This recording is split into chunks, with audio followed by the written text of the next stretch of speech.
With the news this week that Xeno Research and Defence Agency Aegis is being re-established as a research organisation with full funding from the three superpowers, and as we wait to find out what its future plans will be, it's a good time to look back on what Aegis has already achieved.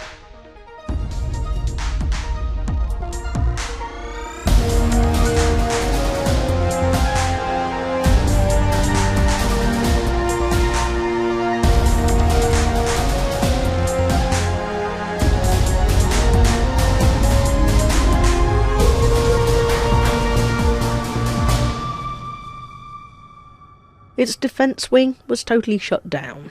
Its research division has been almost driven out of the Pleiades by the Hive and by the Anti-Xeno Initiative, and its only controlled system is far off in the Orion Nebula. Its presence in the bubble is limited to a few small settlements in Sol, and yet Aegis has been one of the most influential forces in determining the course of human-Thargoid interactions over the past 5.5 years.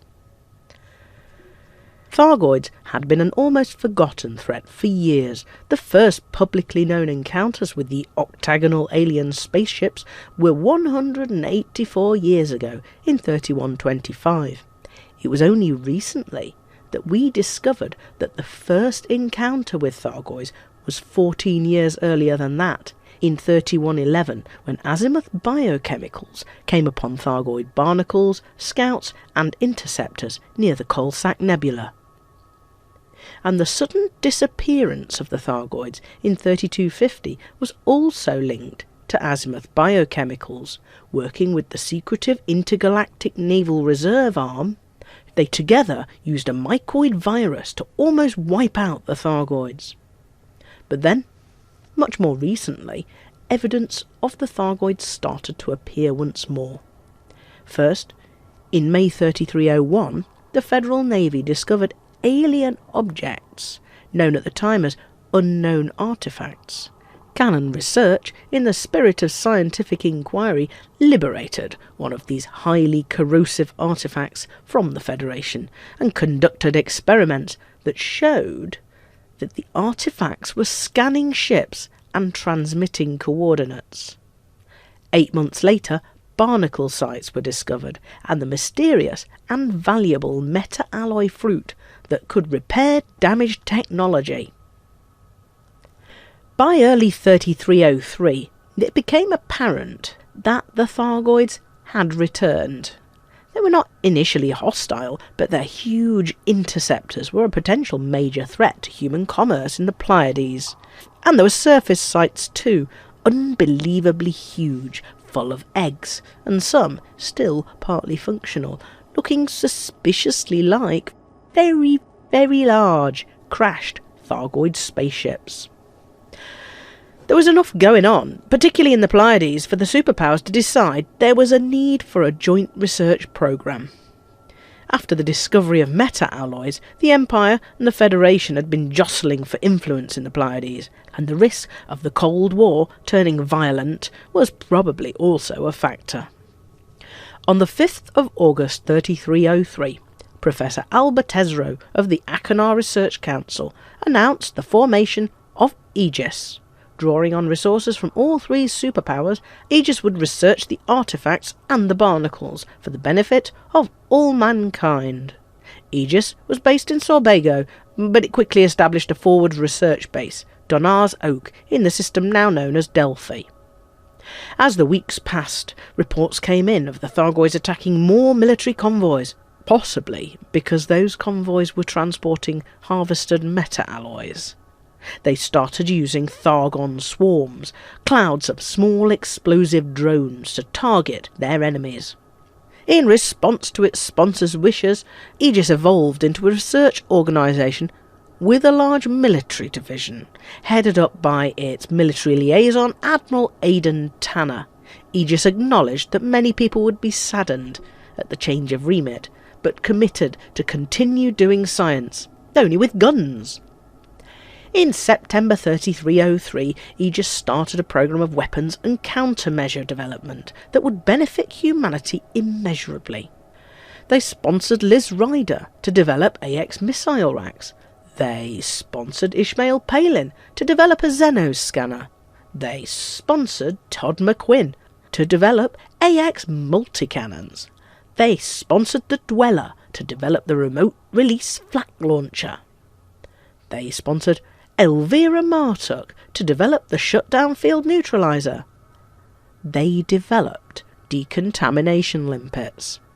They also sponsored a rather less successful product, the Faulcon DeLacy AX-1 Taipan, a ship-launched fighter equipped with 2 AX multi-cannon. These Aegis weapons, only recently improved upon, have been the core technologies used to fight the Thargoids for 5 years, and Aegis didn't stop there. Aegis rapidly expanded into other systems in the Pleiades, eventually establishing more than 20 starports. It also changed its initial approach to fighting the Thargoids, admitting that the new AX technology it had developed worked on smaller ships, but not on the capital ships that had been the mainstay of the fight back against the Thargoids. Accordingly, these megaships became support ships, providing refuel, repair, rearm services to the small ships that would take on the Thargoids. Around this time, the rediscovery of the old INRA bases, where the mycoid virus had been developed, resulted in bad press for Aegis. Commentators drew parallels between the genocidal approach of INRA and Aegis. We now know that it was Aegis's later rival, Salvation of Azimuth Biochemicals, that had worked with INRA, and that Aegis was entirely blameless of these sins of the past. Aegis ran a series of military campaigns against the Thargoids in the Pleiades, but Professor Tesreau has never given up hope that some sort of accommodation with the aliens could be reached.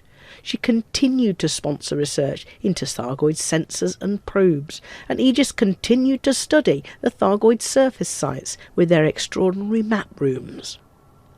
This work continued even as the Thargoids committed their first attacks on starports in the Pleiades, which may, ironically, have been as a result of the collection there of Thargoid artefacts for study. Dozens of starports had been attacked by the start of 3304, and it became clear that the Thargoids were starting to encroach into the human bubble. Aegis deployed megaships Acropolis and Vanguard to attempt to head off the Thargoid invasion. When in early 3304 the first Guardian sites were discovered, and engineer Ram Tah started researching hybrid technologies, Aegis was keen to work with him to make this powerful new technology generally available. The Guardian sites also provided evidence that the Thargoids had existed for millions of years, and may be nomadic, returning periodically to harvest their meta-alloys. We had our first piece of real evidence about what motivates the Thargoids. Some months later, when Ram Tah had developed a range of Guardian hybrid AX weapons, he turned to Aegis for protection from Sirius Corporation, which was attempting acts of sabotage to get its hands on the new technology. Aegis pledged to ensure that Ram Tah's work would remain independent, and that his network of Guardian tech brokers would make the technology, including Gauss Cannon, Shard Cannon, and the Trident, Javelin and Lance XG fighters, available to all. It also negotiated a reduction in the materials required to unlock these modules. Ram Tah expressed his delight to be working with Aegis. Aegis established the Eagle Eye network in the Pleiades to monitor Thargoid communications and to predict future attacks. The network was also able to detect more Thargoid surface sites. It worked sporadically for a little more than a year, and was a valuable tool in heading off potential Thargoid incursions. It also predicted the Thargoid attack on the cannon research vessel, the Gnosis. When Princess Aisling Duval attacked Aegis for not working hard enough to repel the Thargoid advance, the Federal Times summed up Aegis's achievements. Apart from undertaking scientific research, developing defensive systems, producing anti-Thargoid weaponry, creating the Eagle Eye surveillance network, building 2 military megaships and actively engaging Thargoid forces in combat, what has Aegis ever done for us? All this time, and quite separately from Thargoid attacks on stations, Thargoid sensors had been damaging starports. Careless commanders selling the commodities to stations were, wittingly or unwittingly, causing great damage to the starports. When the Dove Enigma megaship in Colonia was sabotaged using Thargoid sensors, Aegis developed technology to end this behaviour. By distributing tiny quantities of meta-alloys to every starport, Aegis managed to end this plague forever. Aegis worked to find alternative sources of meta-alloys after the Pleiades sites were overexploited. The Enclave Initiative, which was sponsored by Aegis, resulted in the colonisation of the Witchhead Nebula, but also resulted in another conflict with the Thargoids, who appeared to be attempting to defend their territory. Aegis's expansions into the Pleiades and then into the Witchhead Nebulae may have, in retrospect, been inadvisable. Discontent with Aegis grew as the Thargoids continued their advance to the point that Aegis Core was thrown out of their home system of Socho and relocated to Sol under the Federation's protection. President Hudson made it clear that any attack on Aegis was an act of treason against humanity. Despite Aegis's growing unpopularity, the Thargoids were beaten back, and starports were gradually restored to normal operation. Attacks continued sporadically in the Pleiades and in the Witchhead Nebulae. Over the next year, Aegis did little to distinguish itself. It gradually lost control of its stations in the Pleiades to anti-xeno groups, such as the Hive and the Anti-Xeno Initiative. There were no initiatives to fight the Thargoids. On their side, the Thargoids also seemed content to remain where they were. In November 3306, with the Thargoid threat seeming much more distant, and with the Neo-Marlinist terrorists sapping Imperial resources, Admiral Denton Petraeus, previously a supporter of Aegis, announced that the Empire would no longer fund the anti-Xeno organisation. Following the abortive Galactic Summit 2 months later, and after major terrorist outrages against Alliance and Federal starports, funding dried up completely. Aegis was ripe for the acts of sabotage and propaganda committed against it by Salvation, the new kid on the anti-Xeno block, who turned out to be the oldest kid on the block, and an all-round evil villain. After Salvation sabotaged the Aegis megaship, the Alexandria, stole its cargo and left the crew to die, Aegis was finished. Albertesro resigned from Aegis in August 3307, following the damning Bauman report, which used Salvation's lies about Aegis to condemn its leaders. Admiral Aidan Tanner was court-martialed for his failed attempts to demonstrate that Salvation was behaving unethically, although he has since been pardoned. A small group of its scientists continued to carry out research in the PMD 2009-48 system in the Orion Nebula. This forgotten megaship had attempted to compete with Salvation to collect Guardian technology and continue its research, shunned by commanders in favour of Salvation and his Proteus wave.